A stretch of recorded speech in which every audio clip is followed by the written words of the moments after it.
Hazards in the workplace are a fact of life. No matter what you do, there's the need for personal protective equipment on many of the jobs you perform. Health hazards, eye hazards, noise, and chemicals. Whether or not you use personal protective equipment is really up to you. If you choose not to, your attitude may be the biggest hazard of all. Personal protective equipment is one of the best ways to protect your own health and safety. You've seen it all before. Eye protection that's uncomfortable, equipment that gets in your way, and thousands of other excuses for not wearing protection when it's required. When personal protective equipment is provided by your employer and its use is required, it's your job to wear it. Maybe your equipment isn't comfortable or convenient as you'd like it to be, but you should convince yourself that your health and well-being are worth the effort. Stop for a minute and consider the risks. What if you lost an eye or hand or became exposed to a life-threatening illness? Is it really worth the gamble? Of course not. Let's take a quick look at some basics of personal protective equipment. Earplugs or earmuffs can go a long way to avoid hearing loss. Adjust your muffs so they're comfortable and don't squeeze your ears. Disposable earplugs must be clean and fitted properly. Never insert dirty earplugs or use dirty hands when putting the plugs in your ears. Of course, earplugs connected to portable radios are not considered hearing protection. Safety glasses provide eye protection from flying chips, debris, and other eye hazards. Goggles protect your eyes from chemical splashes, and face shields are a safeguard when worn over other protective eyewear, such as safety glasses. Handy-dandy straps connected to your safety glasses keep them from falling off your nose, or connected around your neck when safety glasses are not necessary. Gloves protect your hands from chemicals, rough or sharp parts, and a wide range of skin protection. Keep in mind that there are literally hundreds of different types of gloves, each designed for a specific purpose, so select the proper glove for the job. Respirators can protect you against a wide variety of dusts, fumes, gases, vapors, and many other health hazards. One of the most misused respirators in the industry is the dust mask. It's designed only for certain types of dust, but many people believe it's good for any type of hazard. A dust mask cannot be used for spray painting or other types of vapors. Each specific hazard must have the proper respirator that provides protection for that hazard. Proper fitting of respiratory equipment and the wearing of equipment as it was intended is equally important. The old standby. Hard hats protect your head from low-hanging or falling objects. Wear hard hats as they were intended to be worn and never make modifications to your hat, such as drilling air holes in the sides. Each hat is engineered for impacts, and if you modify the hat, you could damage the hat to such a degree where the hat will not afford the designed protection. Bump caps are made of lesser quality plastic and are not engineered for falling objects or impacts. Bump caps are used in areas where there are bump hazards and not falling objects. Boots and shoes are good personal protective equipment. Even if your job doesn't require steel-toed safety shoes, leather-topped shoes can provide a degree of protection from chemical splashes, petroleum products, and small cuts, bruises, and abrasions. Your shoes should be in good condition, and the soles of the shoes should be slip-resistant.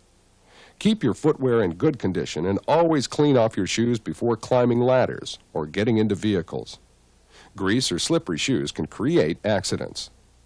Chemical clothing and encapsulating suits are used when there are vapor, gas, and other airborne hazards. When you're engaged in this type of work, more training is necessary to make sure you understand what protection is offered and how to specifically use, handle, and store the equipment. When we talk about personal protective equipment, the basic equipment just described comes to mind. But in a work environment, you must consider many other safety devices that could be lumped together with personal protective equipment. Machine guarding isn't just for one individual, but it could be considered personal protective equipment. Electrical safety devices, lock and tag-out procedures, barriers, warning signs, labels, and hundreds of other safety devices should be considered. Safety isn't just one thing. It's a combination of equipment, procedures, and each individual interacting together to make health and safety a reality. Let's say you're spray painting. A proper respirator isn't your only concern. It's how you handle, store, and use the paint. What precautions you take if the paint is toxic or flammable so you don't expose others or create an explosion. It's cleaning your equipment when you're finished. It's reporting unsafe equipment or hazards to your supervisor. It's your attitude that really makes the difference. If you have a good attitude about safety, follow the rules and take the time to perform your job safely. You can't go wrong. Wearing personal protective equipment when it's required is not only for your protection, it makes good sense to protect your safety and health. Safety glasses can be a pain in the neck because you may not be used to wearing them, or respirators can get uncomfortable from perspiration, or perhaps the straps may not fit just right. Tennis shoes may be more comfortable than leather-top shoes. It may be a hassle not to wear safety glasses under face shields when grinding metal. Gloves may not fit properly, or they're 20 feet away and it's only going to be a short job. You're only going to handle a small amount of chemicals, so you neglect to take proper precautions. These are attitudes, but they really don't add up when it comes to you, your family, and to the company. Safety and health are much too important to neglect. When you're required to wear personal protective equipment, then that's the professional thing to do. You won't regret it.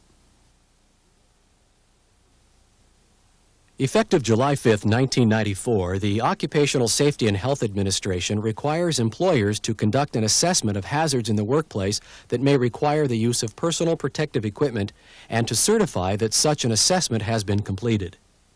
This means the company should identify potential hazards in the workplace and what type of personal protective equipment is to be used for each potential hazard. Documentation that the assessment has been completed is an important part of this requirement.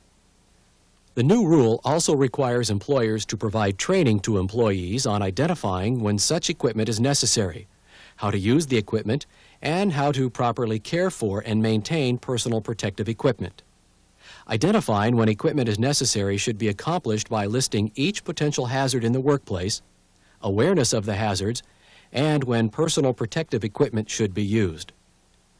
Generally, safety glasses, gloves, hard hats, safety shoes, and similar equipment is relatively simple to understand.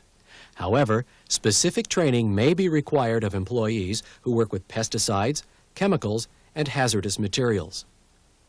Additional training may be required for those employees who may be exposed to respiratory hazards, as identification of these types of hazards are not always apparent.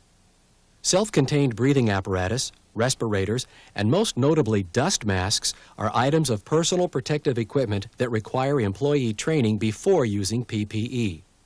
The stated purpose of the new standard is to improve worker acceptance of wearing personal protective equipment by allowing better and more comfortable designs not presently permitted by older rules.